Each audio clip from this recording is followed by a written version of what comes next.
Selamat pagi teman-teman, apa kabar? Harapannya kabarnya luar biasa, sehat selalu ya teman-teman ya. Pagi ini saya akan mencoba membagikan pengalaman saya tentang bagaimana cara menyemai kucing yang bisa kita pelajari. Bagaimana cara menyemai supaya daya tumbuhnya hampir 100%. Jadi tidak perlu khawatir lagi bagaimana cara mendapatkan atau membeli bibit, tapi kita juga bisa mencoba sendiri bagaimana cara menanam kurma. Kalau kita memiliki kurma ya di depan rumah, misalnya kita bisa buat sampul buat buah, itu seperti ada kebanggaan tersendiri atau kita merasa senang ketika melihat buah yang sebenarnya asli dari Timur Tengah bisa kita tanam di depan rumah kita sendiri. Teman-teman, pada kesempatan ini saya akan mencoba melihat proses pertama, kunci sukses dari penyemaian kurma itu apa, dan bagaimana supaya tidak gagal. Itu yang perlu saya sampaikan kepada teman-teman. Teman-teman, ini adalah beberapa biji kurma yang kita mau coba semai pada kesempatan ini yang mau saya bagikan kepada teman-teman. Ini kurma varietes Azwa, teman-teman, salah satu kurma terbaik dan rasanya paling enak dari segala kurma yang pernah saya makan, teman-teman ya.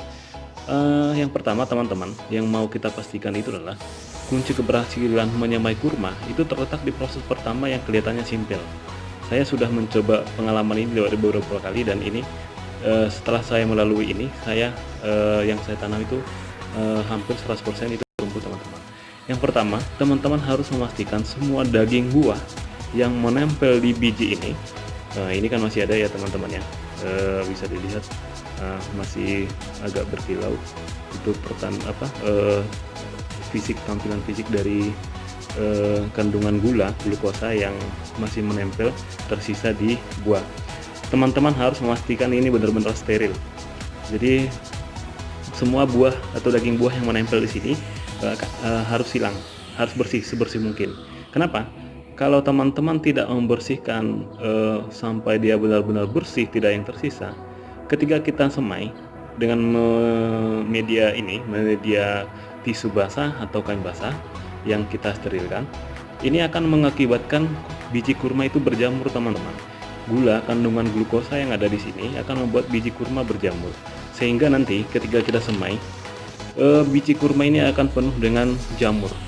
Jadi di sini penuh dengan bulu-bulu, berbulu, dan akhirnya dengan warna bulunya itu yang sudah saya coba ya, warna bulunya itu abu-abu dan lama-lama menghitam. Jadi kondisi ini membuat biji kurma itu rawan busuk, teman-teman. Membuat kondisi ini membuat kurma yang kita semai itu rawan busuk dalam prosesnya. Jadi jamur tadi membuat dia busuk. Teman-teman, ini kita coba belah satu, teman-teman, untuk melihat struktur anatomi dari biji kurma, dan ini cukup keras, teman-teman ya. Oke teman-teman, saya tadi sudah coba belah satu biji kurma, teman-teman ya, dan saya tidak sanggup untuk membelahnya dengan cutter, teman-teman. Saya menggunakan pisau yang besar. Bisa kita lihat, teman-teman ya, ini kulit yang coklat, ini bagian lapisan luar atau kulit yang disebut dengan epikap ya teman-teman. Terus bagian ini daging buah yang warnanya agak putih-putih ini, teman-teman, ini bagian tengahnya yang disebut dengan mesokap atau daging buah, dan bagian dalam di sini ini disebut endokap atau bagian dinding lapisan dalam biji. Sedangkan ini, teman-teman, yang putih yang menonjol ini sendirilah yang nanti akan menjadi tunas. Ini yang disebut dengan biji atau seed, teman-teman. Jadi teman-teman, kenapa susah untuk tumbuh? Karena memang yang saya rasakan tadi untuk membuka ini cukup sulit, cukup keras, teman-teman. Jadi saya harus menggunakan pisau yang besar yang kuat. Kalau menggunakan cutter yang nggak bisa, teman-teman. Oke teman-teman, sekarang kita bersihkan biji kurma dengan air mengalir ya, sampai sebersih mungkin, teman-teman. Pastikan tidak ada daging buah yang tersisa sehingga bebas dari jamur nanti, teman-teman, ketika sudah kita semai.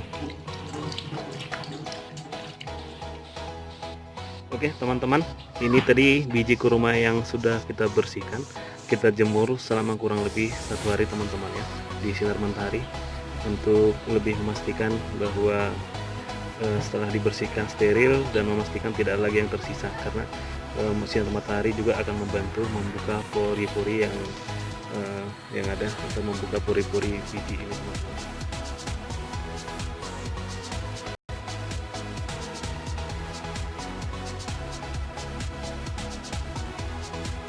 ini air hangat yang sudah saya siapkan teman-teman ya.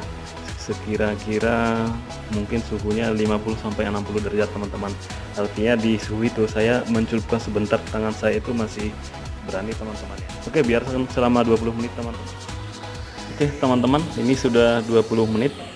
Kurma sudah kita rendam di air hangat selama 20 menit dan kondisi air sudah nggak panas lagi teman ya, masih hangat-hangat sedikit. Kita ambil kurmanya. Nah, saat ini kita akan mencoba untuk mempersiapkan tempat pembenihan kurma itu sendiri. Nah, siapkan sebuah stoples yang transparan, air, dan tisu. Kita siapkan tisu teman-teman, mengikuti pola ini ya, mengikuti pola toples. Kita ratakan seperti ini.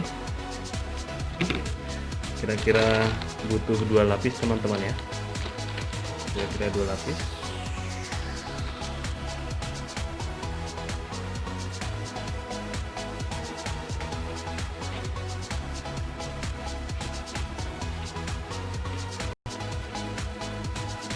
Oke teman-teman, seperti ini.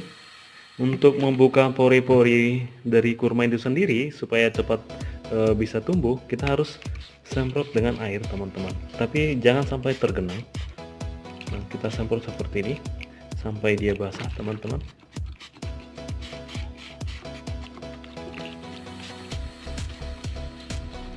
Oke, kita ratakan kembali.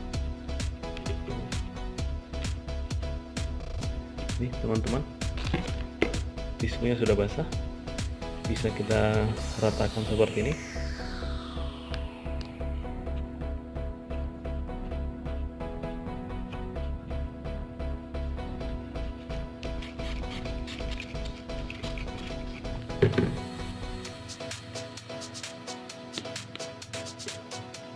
Ini teman-teman, basahnya kira-kira seperti ini teman-teman, jangan sampai menggenang teman-teman ya, nggak ada air yang tergenang teman-teman. Atau kalau tidak ada sprayer seperti ini, kita bisa mercikan air ya, tapi jangan sampai banjir teman-teman, supaya dia tidak busuk teman-teman. Langkah selanjutnya kita letakkan biji kurma seperti ini teman-teman ya. Tadi sudah kita coba belah teman-teman, bahwa biji atau seed yang ada di dalam itu arahnya adalah ke atas strukturnya. Jadi kita posisi bibit harus kita tempatkan seperti ini.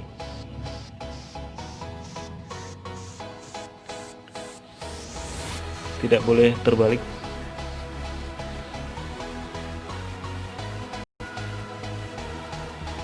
Sekarang kita tutup kembali media yang sudah kita buat teman-teman ya.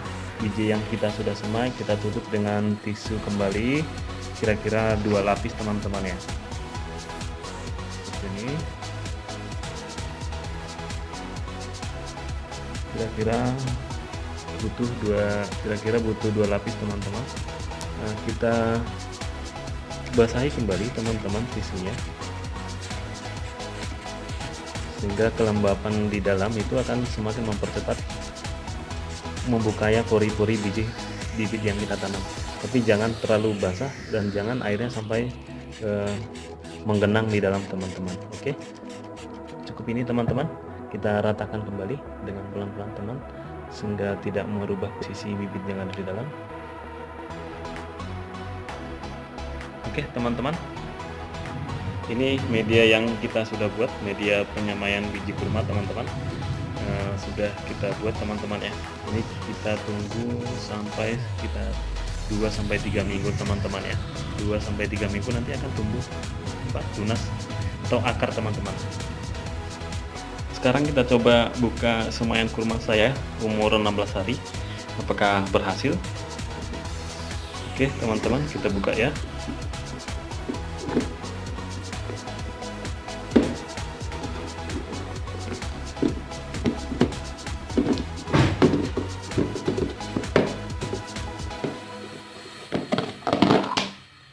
Oke teman-teman, ini media semai saya umur 16 hari. Kita coba buka ya teman-teman ya, seperti apa hasilnya.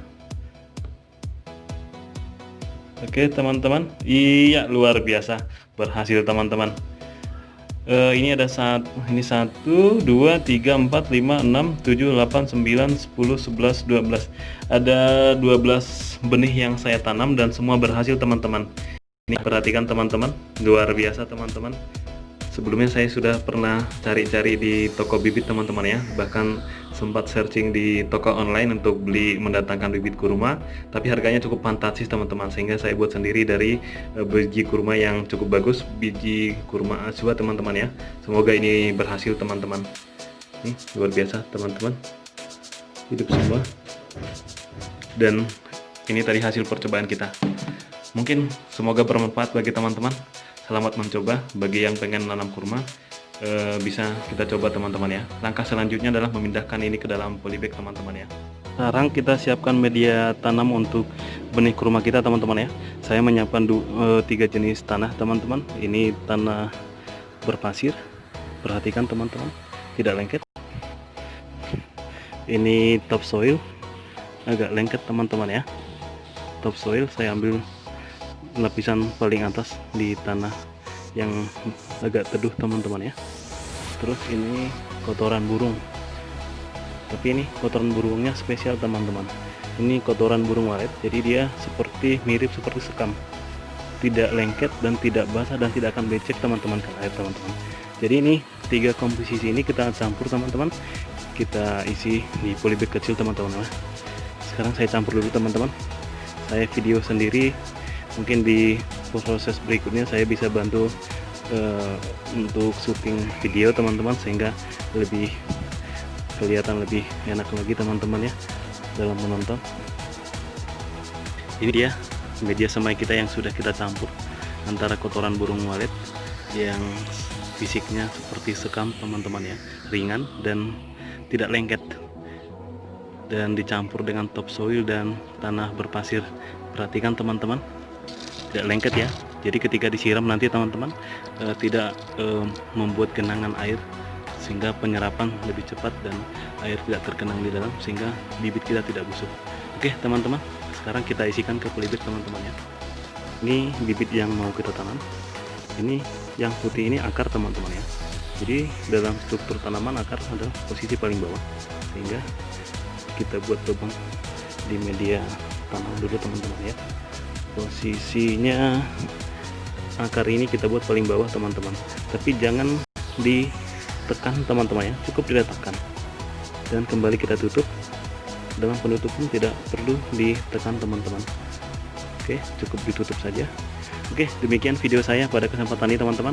Masih banyak video-video project yang akan saya buat untuk saya bagikan kepada teman-teman.